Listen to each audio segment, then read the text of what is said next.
Welcome. Today we'll guide you through the process of viewing your reviews on Vrbo. To begin, navigate to your Listings or Properties section on the Vrbo website or app.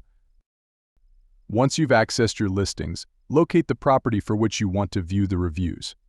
Click on the property to open it, and you'll see a sidebar menu with various options. In the sidebar menu, click on Reviews. Here, you'll find all the reviews for your property. You'll see three options: All Stays, Need Responses, and Need Rating.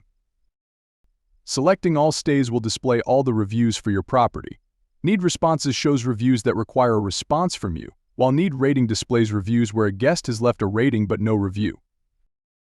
If you want to narrow down the reviews to a specific property, you can use the Select a Property option.